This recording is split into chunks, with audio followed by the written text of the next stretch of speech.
สวัสดีค่ะทุกคนป้ารัตนาวดีวัยเกษียณที่ใจยังเปี่ยมฝัน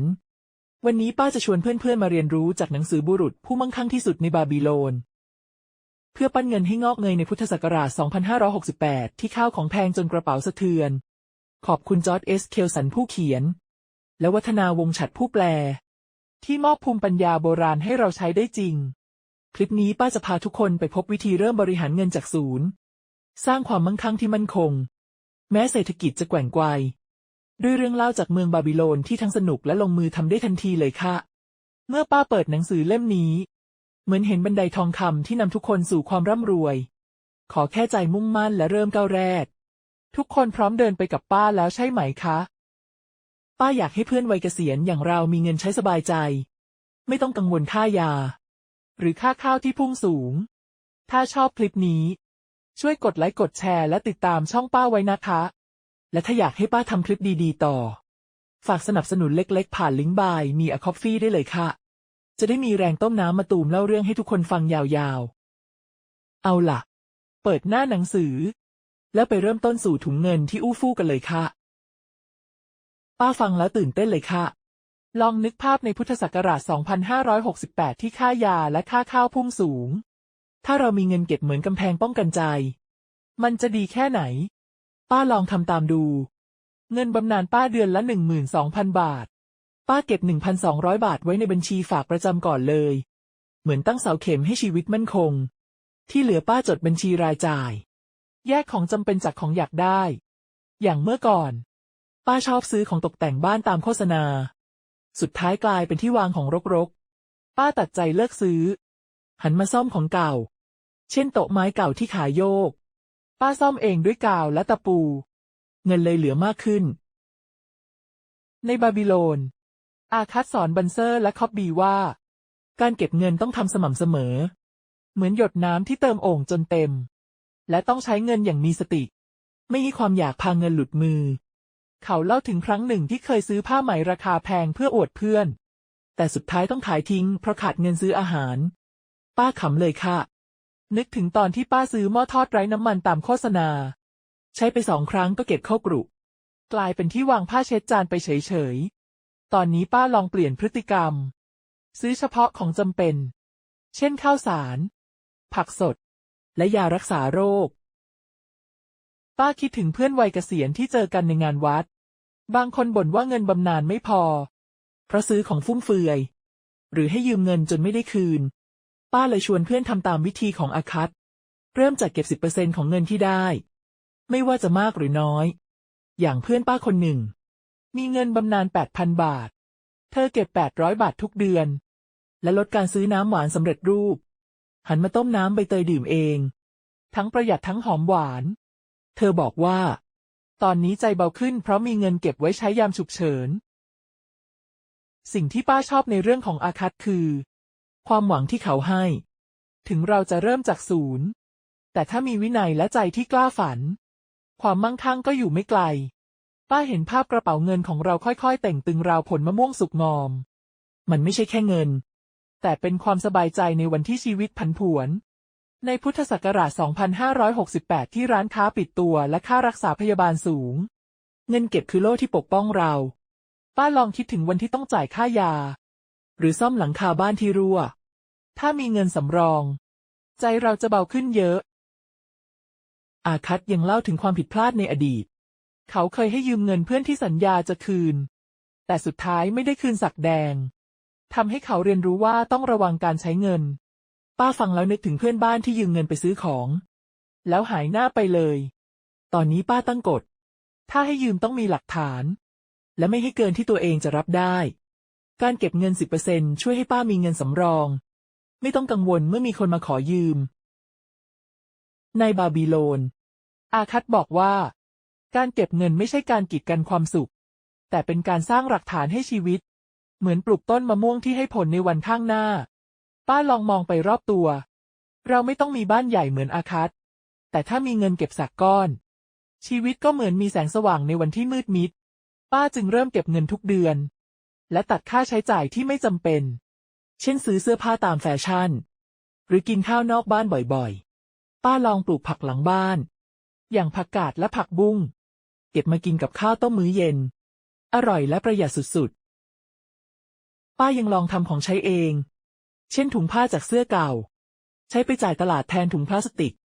ประหยัดไปอีกนิดแถมภูมิใจที่ได้ใช้ฝีมือตัวเองในพุทธศักราช 2568 ที่ค่าน้ำค่าไฟขึ้นราคาการประหยัดเล็กๆน้อยๆเหล่านี้ช่วยให้ป้ามีเงินเหลือเก็บมากขึ้นป้าคิดถึงวันที่ต้องจ่ายค่าน้ำที่พุ่งสูงหรือซื้อถ่านไฟฉายให้หลานถ้ามีเงินสำรองชีวิตจะง่ายขึ้นเยอะในเรื่องบันเซอร์และคอบบีเริ่มทำตามคำสอนของอาคัตถึงจะช้าแต่ทั้งคู่เห็นผลกระเป๋าเงินเริ่มหนักขึ้นและหนี้สินลดลงป้าคิดว่าเราก็ทำได้เหมือนกันถึงจะเป็นวัยเกษียณแต่เราเริ่มใหม่ได้ทุกวันการเก็บ 10% และใช้เงินอย่างฉลาดคือสะพานที่พาเราข้ามพายุแห่งชีวิตป้าลองนึกถึงวันที่เราไม่ต้องกังวลค่าใช้จ่ายใจมันเบาสบายเรานกโบยบินท่ามกลางท้องฟ้าป้าอยากชวนทุกคนลองทำตามวิธีของอาคัตดูค่ะเริ่มจากคำนวณ 10% ของรายได้ที่เก็บได้หรือลองตัดค่าใช้จ่ายที่ไม่จำเป็นเช่นลดซื้อของตกแต่งทำอาหารกินเองหรือปลูกผักเล็กๆน้อยๆแชร์วิธีประหยัดของทุกคนในคอมเมนต์ได้เลยนะคะและถ้าชอบคลิปนี้ช่วยกดไลค์กดแชร์และติดตามช่องป้าไว้นะคะฝากสนับสนุนเล็กๆผ่านลิงก์บายมีอะคอฟฟี่ด้วยค่ะจะได้มีแรงต้มน้ำใบเตยเล่าเรื่องต่อขอบคุณจอร์จเอสเคลสันและวัฒนาวงศ์ฉัตร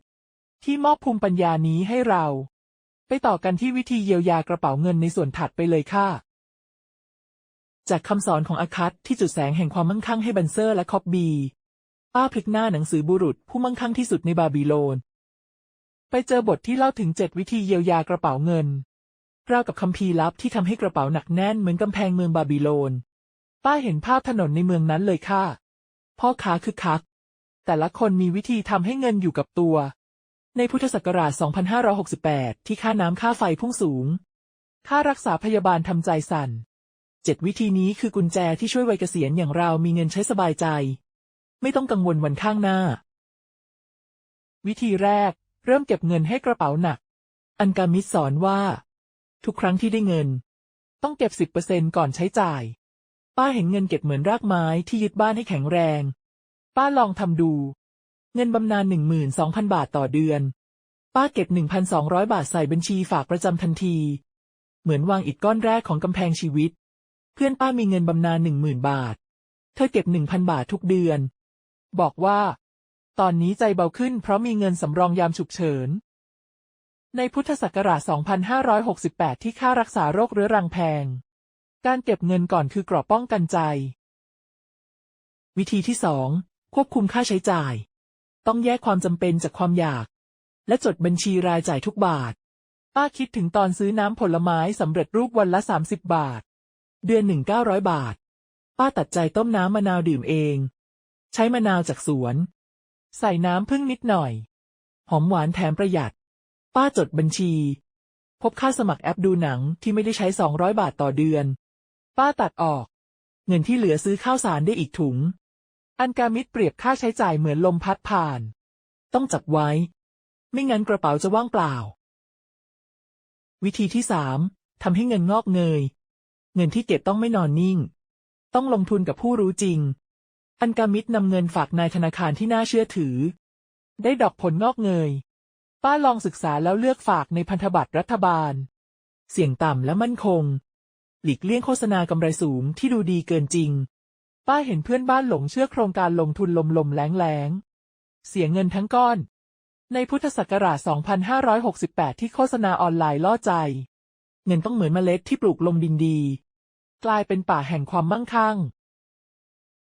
วิธีที่ 4 ป้องกันเงินจากภัยอันกามิตรเตือนว่าอย่าปล่อยเงินหลุดมือด้วยการลงทุนเสี่ยงหรือให้ยืมโดยไม่คิดในบาบิโลนมีคนเสียเงินเพราะเชื่อคำชวนลงทุนในโครงการสวยงามป้าเกือบหลงเชื่อโฆษณากองทุนกำไรวันละ 10% โชคดีที่ปรึกษากับที่ปรึกษาทางการเงินก่อนป้าตั้งกฎถ้าลงทุนต้องเลือกที่มั่นคงเช่นฝากประจำถ้าให้ยืมต้องมีสัญญาเงินคือโล่ที่ต้องปกป้องในวันที่พายุมาวิธีที่ 5 ทำให้บ้านเป็นแหล่งสร้างรายได้อันกามิตรสอนว่า บ้านต้องไม่ใช่แค่ที่อยู่อาศัยแต่ต้องสร้างรายได้ป้าคิดถึงสวนหลังบ้านที่ว่างเปล่าป้าลองปลูกผักกวางตุ้งและโหระพาเก็บมากินและขายให้เพื่อนบ้านได้เงินวันละ50 บาทเดือนหนึ่งก็1,500 บาทป้าลองทำน้ำสมุนไพรเช่นน้ำกระเจี๊ยบจากสวนขายขวดละ20 บาทได้กำไรเล็กๆน้อยๆในพุทธศักราช2568ที่ค่าข้าวแพงการใช้บ้านสร้างรายได้เหมือนเปิดประตูสู่ความมั่งคั่งวิธีที่6วางแผนอนาคตให้มั่นคงอันกามิดบอกว่าต้องเตรียมพร้อมสำหรับวัยชราและครอบครัวป้าคิดถึงวันที่อาจป่วยหรือทำงานไม่ได้ป้าลองซื้อประกันสุขภาพที่เหมาะกับวัยเกษียณค่าเบี้ยปีละ5,000 บาทแต่ช่วยลดภาระค่ายาป้าตั้งเป้าออมเงินเพิ่มเดือนละ500 บาทในบัญชีฉุกเฉินเผื่อซ่อมบ้านหรือช่วยหลานเรียนในบาบิโลนชาวเมืองวางแผนเผื่อวันที่ทำงานไม่ได้เงินสำรองคือกำแพงที่ปกป้องอนาคตวิธีที่7เพิ่มพูนความรู้ความรู้คือพลังที่ทำให้เงินงอกเงยอันกามิดเรียนรู้จากนายธนาคารและพ่อค้าป้าลองอ่านหนังสือการเงินดูคลิปสอนออมเงินในอินเทอร์เน็ตและถามที่ปรึกษาการเงินป้าค้นพบว่าการฝากเงินแบบทบต้นให้ดอกเบี้ยดีกว่าป้าชวนเพื่อนไปอบรมการเงินที่ชุมชนฟรีได้ความรู้เรื่องลดหย่อนภาษีในพุทธศักราช2568ที่ข้อมูลล้นหลามความรู้คือเข็มทิศนำทางสู่ความมั่งคั่งป้าลองนำ7วิธีนี้มาใช้จริงเลยค่ะนอกจากเก็บ 1,200 บาทจากเงินบำนาญป้าปลูกผักขายได้เงินเพิ่มเดือนละ1,500 บาทป้าตัดค่าใช้จ่ายเช่นน้ำหวานสำเร็จรูปเปลี่ยนมาทำน้ำกระเจี๊ยบดื่มและขายป้าคิดถึงเพื่อนวัยเกษียณที่บ่นว่าเงินไม่พอเพราะซื้อของตามโฆษณาป้าชวนเพื่อนจดบัญชีเพื่อนคนหนึ่งพบว่าใช้เงิน600 บาทต่อเดือนกับขนมสำเร็จรูปเธอเปลี่ยนมาทำขนมกล้วยปิ้งอร่อยและประหยัดในพุทธศักราช2568ความท้าทายเยอะค่ะค่าน้ำพุ่ง 20% ค่ารักษาพยาบาลแพงป้าตัดค่าใช้จ่ายที่ไม่จำเป็นเช่นซื้อเสื้อผ้าแฟชั่นป้าทำอาหารเองอย่างแกงส้มผักรวมใช้ผักจากสวนใส่ปลานิดหน่อยอร่อยและถูกป้าทำของใช้เช่นถุงผ้าจากผ้าม่านเก่าใช้จ่ายตลาดแถมได้อวดฝีมือป้าคิดถึงวันที่จ่ายค่าไฟหรือซื้อของให้หลานถ้ามีเงินสำรองใจจะเบาขึ้นเยอะ7วิธีนี้ทำให้ป้าเห็นว่าความมั่งคั่งคือวินัยและความสบายใจกระเป๋าที่เคยบางตอนนี้เริ่มแต่งตึงราวผลมะตูมสุกงอมป้าเห็นภาพชีวิตมั่นคงเหมือนบ้านที่มีหลักฐานแข็งแรงในพุทธศักราช2568ที่ร้านค้าปิดตัวการเก็บเงินลงทุนฉลาดและเพิ่มความรู้คือกรอบปกป้องเราป้าลองนึกถึงวันที่จ่ายค่ายาหรือซ่อมหลังคารั่วถ้ามีเงินสำรองใจจะเบาสบายราวลมเย็นยามเช้าป้าอยากชวนทุกคนลองทำตาม7วิธีนี้ค่ะเริ่มจากเก็บ 10% จดบัญชีหรือปลูกผักขายเล็กๆน้อยๆแชร์วิธีประหยัดในคอมเมนต์ได้เลยนะคะถ้าชอบคลิปนี้ช่วยกดไลค์กดแชร์และติดตามช่องป้าไว้นะคะฝากสนับสนุนผ่านลิงก์บายมีอะคอฟฟี่ด้วยค่ะจะได้มีแรงต้มน้ำกระเจี๊ยบเล่าเรื่องต่อขอบคุณจอร์จ เคลสันและวัฒนาวงศ์ฉัตรที่มอบสูตรลับนี้ไปต่อที่การปกป้องทรัพย์ในส่วนถัดไปเลยค่ะจาก7วิธีเยียวยากระเป๋าเงินที่จุดประกายความมั่งคั่งป้าพลิกหน้าหนังสือบุรุษผู้มั่งคั่งที่สุดในบาบิโลนไปเจอเรื่องกำแพงเมืองบาบิโลนที่ยิ่งใหญ่ปกป้องเมืองจากศัตรูและพายุทรายป้าเห็นภาพกำแพงนั้นในใจเลยค่ะสูงตระหง่านราวเทือกเขาทรายทำจากอิฐเรียงแน่นหนาในพุทธศักราช2568ที่โฆษณาออนไลน์ล่อใจค่าสาธารณูปโภคพุ่งสูงกำแพงนี้เหมือนเงินเก็บที่ปกป้องวัยเกษียณอย่างเราจากความลำบากเรื่องนี้สอนว่าความมั่งคั่งที่แท้จริงคือการรักษาทรัพย์ให้ปลอดภัยเหมือนเมืองที่มีกำแพงแข็งแรงในบาบิโลนชายชราผู้หนึ่งเล่านิทานให้เด็กๆฟังถึงกำแพงเมืองที่ทำให้ชาวเมืองนอนหลับสนิทแม้ศัตรูจะเคาะประตูชาวเมืองซ่อมกำแพงสม่ำเสมอไม่ปล่อยให้รอยแตกเล็กๆลุกลามป้าเปรียบกำแพงนี้กับเงินเก็บของเราถ้าเราดูแลดีมันจะปกป้องเราในวันที่พายุชีวิตโหมกระหน่ำ ในพุทธศักราช 2568 ที่ค่ารักษาพยาบาลแพงลิบค่าน้ำค่าไฟเพิ่ม 20% จากปีก่อน ร้านค้าปิดตัว เงินเก็บคือสิ่งที่ทำให้ใจไม่หวั่นไหว ป้าคิดถึงวันที่ต้องจ่ายค่ายา หรือซ่อมหลังคารั่ว ถ้ามีเงินสำรอง ใจจะเบาขึ้นเยอะ ชายชราเล่าว่า ชาวบาบิโลนมีวินัยในการปกป้องทรัพย์ พวกเขาไม่ใช้เงินซื้อของฟุ่มเฟือย และระวังการให้ยืมโดยไม่มีหลักประกัน ป้าฟังแล้วนึกถึงตอนที่เพื่อนบ้านยืมเงิน500 บาทไปซื้อของ แล้วหายหน้าไปเลย ตอนนี้ป้าตั้งกฎ ถ้าจะให้ยืม ต้องมีสัญญาชัดเจน และไม่เกิน 1,000 บาท ป้าลองตรวจบัญชีทุกเดือน เหมือนชาวเมืองตรวจกำแพง พบว่ามีค่าสมัครแอปฟังเพลงที่ไม่ได้ใช้150 บาทต่อเดือน ป้าตัดออกทันที เงินที่เหลือซื้อข้าวสารได้ครึ่งถุง ในพุทธศักราช 2568 ที่ค่าข้าวถุงละ500 บาท การระวังรายจ่ายช่วยให้ป้ามีเงินเหลือเก็บ ป้าลองนำบทเรียนนี้มาใช้จริงเลยค่ะ เงินบำนาญป้า 12,000 บาท ป้าเก็บ 1,200 บาทในบัญชีฉุกเฉินทุกเดือน เหมือนซ่อมกำแพงให้แข็งแรง ป้าลดการซื้อของที่ไม่จำเป็น อย่างเมื่อก่อน ป้าชอบซื้อแจกันตามโฆษณา สุดท้ายกลายเป็นที่วางของรกๆ ป้าตัดใจทำของตกแต่งเอง เช่นใช้ขวดน้ำเก่ามาวาดลายใบไม้ ใส่ดอกบานชื่นจากสวน กลายเป็นของแต่งบ้านสวยฟรี ป้าคิดถึงวันที่ต้องจ่ายค่าไฟที่พุ่งสูง หรือซื้อของใช้ให้หลาน ถ้ามีเงินสำรอง ชีวิตจะง่ายขึ้นเยอะ ในนิทาน ชายชราเล่าถึงพ่อค้าที่ซื้อเครื่องประดับทองคำเพื่ออวดเพื่อน แต่สุดท้ายต้องขายทิ้งเพราะขาดเงินซื้ออาหาร ป้าขำเลยค่ะ นึกถึงตอนที่ป้าซื้อเครื่องนวดคอตามโฆษณา ใช้ไป3 ครั้งก็เก็บเข้ากรุ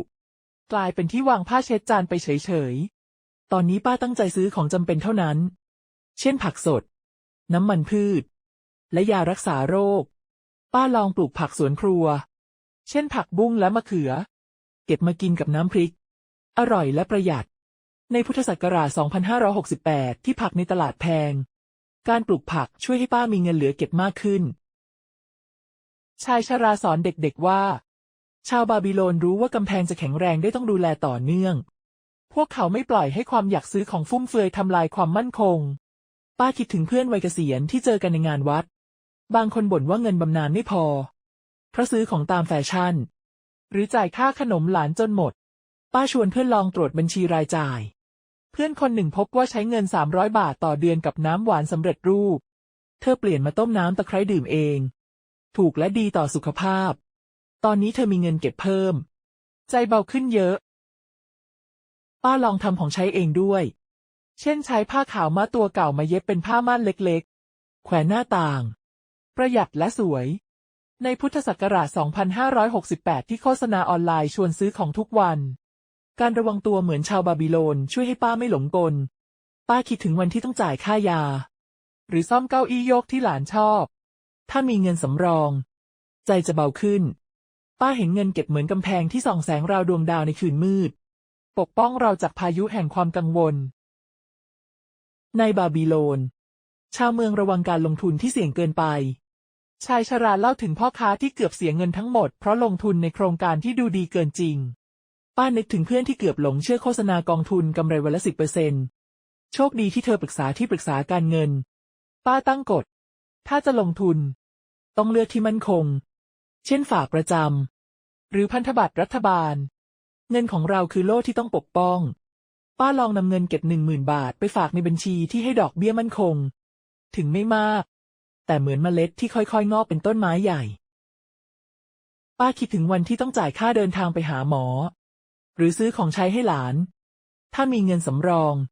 ใจจะเบาสบายราวสายลมยามเช้า ป้าลองมองไปรอบตัว เราไม่ต้องมีบ้านใหญ่เหมือนเจ้าเมืองบาบิโลน แต่ถ้ามีเงินเก็บสักก้อน ชีวิตก็เหมือนมีกำแพงแข็งแรง ป้าจึงตรวจบัญชีทุกเดือน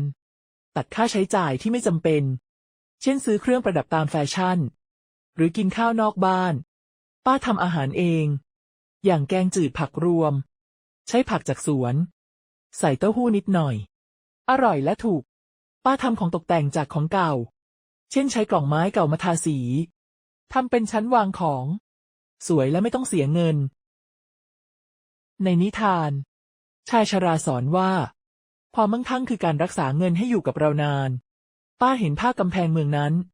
เหมือนเงินเก็บที่ปกป้องเราในวันที่ร้านค้าปิดตัวและค่ารักษาพยาบาลสูงในพุทธศักราช 2568 การดูแลเงินเก็บคือเกราะที่ทำให้เรานอนหลับสนิทป้าคิดถึงวันที่ต้องจ่ายค่าไฟหรือซื้อถ่านไฟฉายให้หลานถ้ามีเงินสำรองใจจะเบาขึ้นป้าลองทำของใช้เช่นใช้ขวดพลาสติกเก่ามาทำกระถางต้นไม้ปลูกต้นหอมไว้กินอร่อยและฟรีในบาบิโลนชาวเมืองรู้ว่าการปกป้องทรัพย์คือวินัยที่ต้องฝึกทุกวันป้าคิดว่าเราก็ทำได้ถึงจะเป็นวัยเกษียณแต่เราเริ่มใหม่ได้ทุกวันในพุทธศักราช 2568 ที่ทุกอย่างท้าทายการดูแลเงินและใช้อย่างฉลาดคือกำแพงที่พาเราผ่านพายุชีวิตป้าลองนึกถึงวันที่ไม่ต้องกังวลค่าใช้จ่ายใจมันเบาสบายเรานกโบยบินท่ามกลางท้องฟ้าป้าอยากชวนทุกคนลองทำตามบทเรียนกำแพงเมืองค่ะเริ่มจากตรวจบัญชีตัดของไม่จำเป็นหรือทำของใช้จากของเก่าเช่นผ้าม่านเก่าหรือขวดเก่าแชร์วิธีปกป้องเงินในคอมเมนต์ได้เลยนะคะถ้าชอบคลิปนี้ช่วยกดไลค์กดแชร์และติดตามช่องป้าไว้นะคะฝากสนับสนุนผ่านลิงก์บายมีอะคอฟฟี่ด้วยค่ะจะได้มีแรงต้มน้ำตะไคร้เล่าเรื่องต่อขอบคุณจอร์จเอสเคลสันและวัฒนาวงศ์ฉัตรที่เล่าถึงกำแพงนี้ไปต่อที่กฎทองของความมั่งคั่งในส่วนถัดไปเลยค่ะหลังจากกำแพงเมืองที่ปกป้องทรัพย์ของเราป้าพลิกหน้าหนังสือบุรุษผู้มั่งคั่งที่สุดในบาบิโลนไปเจอบทที่เล่าถึงกฎทองของความมั่งคั่งราวกับแสงทองที่ส่องทางให้เราในวันที่มืดมิดป้าเห็นภาพเมืองบาบิโลนในใจเลยค่ะถนนเต็มไปด้วยพ่อค้าที่ฉลาดใช้เงินในพุทธศักราช 2568 ที่ค่ารักษาพยาบาลและค่าน้ำพุ่งสูงกฎทองนี้คือเข็มทิศที่นำวัยเกษียณอย่างเราไปสู่ความมั่งคั่งที่ยั่งยืนกฎนี้สอนว่าเงินต้องทำงานให้เราเหมือนทาสที่ซื่อสัตย์และต้องปกป้องมันจากความสูญเสียในบาบิโลนมีพ่อค้าชื่อแดนซิเขาเคยยากจนแต่เรียนรู้กฎทองจากอันกามิดที่สอนว่าเงินที่เก็บไว้ต้องงอกเงยเหมือนต้นไม้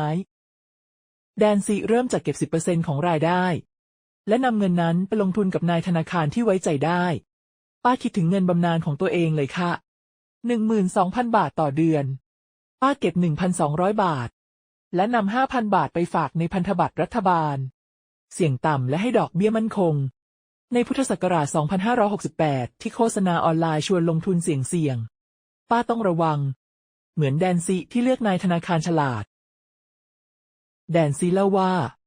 เขาเคยเสียเงินให้พ่อค้าคนหนึ่งที่สัญญากำไรสูงแต่สุดท้ายโครงการนั้นล้มเหลวป้าขำเลยค่ะนึกถึงตอนที่เกือบหลงเชื่อโฆษณากองทุนกำไรวันละ 5% โชคดีที่ป้าปรึกษากับที่ปรึกษาทางการเงินก่อนอันกามิดสอนแดนซิว่าอย่าให้ความโลภบังตาต้องลงทุนในสิ่งที่มั่นคงเช่นฝากเงินกับธนาคารที่เชื่อถือได้หรือซื้อที่ดินที่ให้ผลตอบแทนป้าลองศึกษาเพิ่มและพบว่าพันธบัตรรัฐบาลในพุทธศักราช 2568 ให้ดอกเบี้ย 3% ต่อปีปลอดภัยและเหมาะกับวัยเกษียณกฎทองยังสอนว่าเงินต้องมีท่าที่ทำงานให้เราหมายถึงดอกเบี้ยหรือผลกำไรที่งอกเงยแดนซินำเงินไปลงทุนในกองคาราวานที่ส่งสินค้าไปเมืองไกลได้กำไรคืนมาเป็น2 เท่าป้าคิดถึงสวนหลังบ้านของตัวเองป้าปลูกผักกาดและโหระพาขายให้เพื่อนบ้านด้วยวันละ 50 บาทเดือนหนึ่ง 1,500 บาทเหมือนมีทาสเล็กๆที่ทำงานให้ป้าลองทำน้ำมะตูมจากสวนขายขวดละ 20 บาทได้กำไรเพิ่มอีกในพุทธศักราช 2568 ที่ค่าข้าวแพงการลงทุนเล็กๆนี้ช่วยให้ป้ามีเงินเพิ่มป้าคิดถึงเพื่อนวัยเกษียณที่เจอกันในงานวัดบางคนบ่นว่าเงินบำนาญไม่พอเพราะซื้อของตามโฆษณาหรือให้ยืมเงินจนไม่ได้คืนป้าชวนเพื่อนลองทำตามกฎทองเพื่อนคนหนึ่งมีเงินบำนาญ 8,000 บาทเธอเก็บ 800 บาททุกเดือนและนำ 3,000 บาทไปฝากในบัญชีฝากประจำได้ดอกเบี้ย 2% ต่อปีเธอบอกว่าตอนนี้ใจเบาขึ้นเพราะเงินเริ่มงอกป้าดีใจที่เห็นเพื่อนเริ่มมีกำแพงเงินในพุทธศักราช 2568 ที่ค่ารักษาพยาบาลสูงการลงทุนมั่นคงคือเกราะป้องกันแดนซิยังเรียนรู้ว่า การปกป้องเงินสำคัญพอๆกับการทำให้มันงอก เขาเคยให้ยืมเงินเพื่อนที่สัญญาจะคืน แต่สุดท้ายไม่ได้คืน อันกามิดสอนว่า ให้ยืมเฉพาะคนที่ไว้ใจและมีหลักประกัน ป้าฟังแล้วนึกถึงเพื่อนบ้านที่ยืมเงิน1,000 บาท แล้วหายหน้าไป ตอนนี้ป้าตั้งกฎ ถ้าให้ยืมต้องมีสัญญา และไม่เกิน1,000 บาท ป้าตรวจบัญชีทุกเดือน พบค่าสมัครแอปที่ไม่ได้ใช้200 บาท ป้าตัดออกทันที เงินที่เหลือซื้อน้ำมันพืชได้ครึ่งลิตร ในพุทธศักราช 2568 ที่ค่าของแพง การระวังช่วยให้ป้ามีเงินเก็บเพิ่ม ป้าลองทำของใช้เองด้วย เช่นใช้ผ้าขาวม้าตัวเก่ามาเย็บเป็นถุงใส่ของ ใช้ไปจ่ายตลาด ประหยัดและสวย ป้าทำน้ำสมุนไพรจากสวน เช่นน้ำกระเจี๊ยบ ขายให้เพื่อนบ้าน ได้กำไรวันละ100 บาท เหมือนมีทาสเงินทำงานให้ ในพุทธศักราช 2568 ที่ค่าไฟพุ่งสูง การทำของเองช่วยลดค่าใช้จ่าย ป้าคิดถึงวันที่ต้องจ่ายค่ายา หรือซื้อของให้หลาน ถ้ามีเงินสำรอง ใจจะเบาขึ้นเยอะ แดนซียังสอนว่า การเพิ่มความรู้คือส่วนหนึ่งของกฎทอง เขาเรียนรู้จากพ่อค้าและนายธนาคาร ป้าลองอ่านหนังสือการเงิน และดูคลิปสอนลงทุนในอินเทอร์เน็ต ป้าค้นพบว่า การฝากเงินแบบทบต้นให้ผลดีในระยะยาว ป้าชวนเพื่อนไปอบรมการเงินที่ชุมชน ได้ความรู้เรื่องลดหย่อนภาษี ในพุทธศักราช 2568 ที่ข้อมูลล้นหลาม ความรู้คือแสงที่นำทางเงินของเรา ป้าคิดถึงวันที่ต้องจ่ายค่าเดินทางไปหาหมอ ถ้ามีเงินสำรอง ใจจะเบาสบาย ป้าลองนำกฎทองมาใช้จริงเลยค่ะ นอกจากเก็บ 1,200 บาทจากเงินบำนาญ ป้าปลูกผักขาย ได้เงินเพิ่มเดือนละ 1,500 บาท ป้าตัดค่าใช้จ่ายที่ไม่จำเป็น เช่นซื้อเครื่องประดับตามแฟชั่น ป้าทำอาหารเอง อย่างข้าวต้มผักรวม ใช้ผักจากสวน อร่อยและถูก ป้าทำของตกแต่งจากของเก่า เช่นใช้ขวดเก่ามาทาสี ทำเป็นแจกัน สวยและฟรี การทำตามกฎทองทำให้ป้าเห็นว่า เงินคือท่าที่ทำงานให้เรา ในพุทธศักราช 2568 ที่ร้านค้าปิดตัวและค่ารักษาพยาบาลสูง กฎทองคือเกราะที่ปกป้องเรา ป้าเห็นภาพกระเป๋าเงินที่เริ่มเต่งตึง ราวผลมะม่วงสุกงอม ป้าคิดถึงวันที่ต้องจ่ายค่าไฟ หรือซื้อถ่านไฟฉายให้หลาน ถ้ามีเงินสำรอง ใจจะเบาขึ้น ป้าลองทำของใช้ เช่นใช้กล่องไม้เก่ามาทำชั้นวางของ ประหยัดและสวย การลงทุนและปกป้องเงินคือหลักฐานของความมั่งคั่ง เหมือนต้นไม้ที่เติบโตในสวนของเรา ป้าอยากชวนทุกคนลองทำตามกฎทองนี้ค่ะ เริ่มจากเก็บ 10% ลงทุนอย่างฉลาด และเพิ่มความรู้ แชร์วิธีทำให้เงินงอกในคอมเมนต์ได้เลยนะคะ ถ้าชอบคลิปนี้ ช่วยกดไลค์กดแชร์และติดตามช่องป้าไว้นะคะ ฝากสนับสนุนผ่านลิงก์บายมีอะคอฟฟี่ด้วยค่ะ จะได้มีแรงต้มน้ำมะตูมเล่าเรื่องต่อ ขอบคุณจอร์จ เอส เคลสัน และวัฒนาวงศ์ฉัตรที่มอบกฎทองนี้ ไปต่อที่บทสรุปในส่วนสุดท้ายเลยค่ะ หลังจากเดินทางผ่านเมืองบาบิโลนในหนังสือบุรุษผู้มั่งคั่งที่สุดในบาบิโลน ป้ารู้สึกเหมือนได้คัมภีร์ลับแห่งความมั่งคั่ง ราวกับแสงดาวส่องทางในคืนมืด ในพุทธศักราช 2568 ที่ค่ารักษาพยาบาลและค่าน้ำค่าไฟพุ่งสูง บทเรียนจากอาคัต อันกามิด และแดนซีช่วยให้ป้าเห็นทางสว่าง ความมั่งคั่งไม่ใช่แค่เงินทอง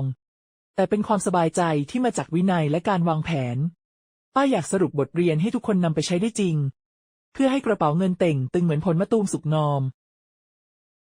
บทเรียนแรกคือเก็บเงิน 10% ก่อนใช้จ่าย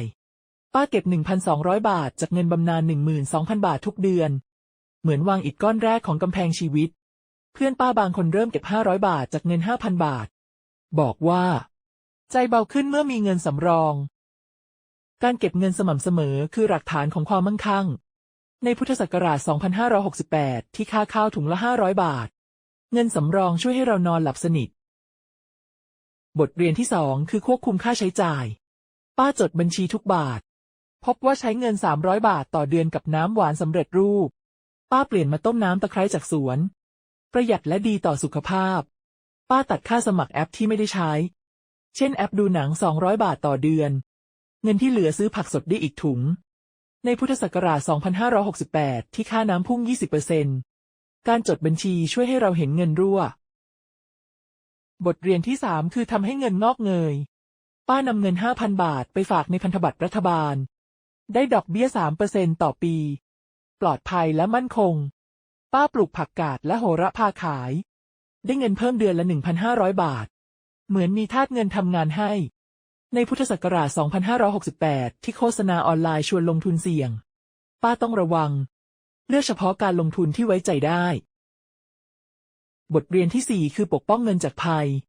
ป้าเกือบหลงเชื่อกองทุนกำไรสูง โชคดีที่ปรึกษาการเงิน ป้าตั้งกฎ ถ้าให้ยืมต้องมีสัญญา และไม่เกิน 1,000 บาท ในบาบิโลน ชาวเมืองระวังการลงทุนที่ดูดีเกินจริง ป้าคิดถึงวันที่ต้องจ่ายค่ายา ถ้ามีเงินสำรอง ใจจะเบาขึ้นเยอะ บทเรียนสุดท้ายคือเพิ่มความรู้ ป้าอ่านหนังสือการเงิน ดูคลิปในอินเทอร์เน็ต และไปอบรมที่ชุมชน ป้าค้นพบว่า การฝากเงินทบต้นให้ผลดีในระยะยาว ในพุทธศักราช 2568 ที่ข้อมูลล้นหลาม ความรู้คือเข็มทิศที่นำทาง ป้าชวนเพื่อนลองทำตาม เพื่อนคนหนึ่งบอกว่า ตอนนี้รู้วิธีออมใจเบาขึ้น ความรู้คือพลังที่ทำให้เงินงอก ป้าลองนำบทเรียนนี้มาใช้ เก็บเงิน จดบัญชี ลงทุนฉลาด และปกป้องทรัพย์ ป้าทำน้ำมะตูมและผักขาย ได้เงินเพิ่มเดือนละ 2,000 บาท กระเป๋าเงินเริ่มเต่งตึง ราวผลมะม่วงสุกงอม ในพุทธศักราช 2568 ที่ทุกอย่างท้าทาย บทเรียนจากบาบิโลนคือกำแพงที่ปกป้องเรา ป้าอยากชวนทุกคนลองทำตาม เริ่มจากเก็บ 10% หรือตัดของไม่จำเป็น แชร์วิธีประหยัดในคอมเมนต์ได้เลยนะคะ ถ้าชอบคลิปนี้ ช่วยกดไลค์กดแชร์และติดตามช่องป้าไว้นะคะ ฝากสนับสนุนผ่านลิงก์บายมีอะคอฟฟี่ด้วยค่ะ จะได้มีแรงต้มน้ำใบเตยเล่าเรื่องต่อ ขอบคุณจอร์จเอสเคลสันและวัฒนาวงศ์ฉัตรที่มอบภูมิปัญญานี้ หวังว่าทุกคนจะมีกระเป๋าเงินที่อู้ฟู่เหมือนป้านะคะ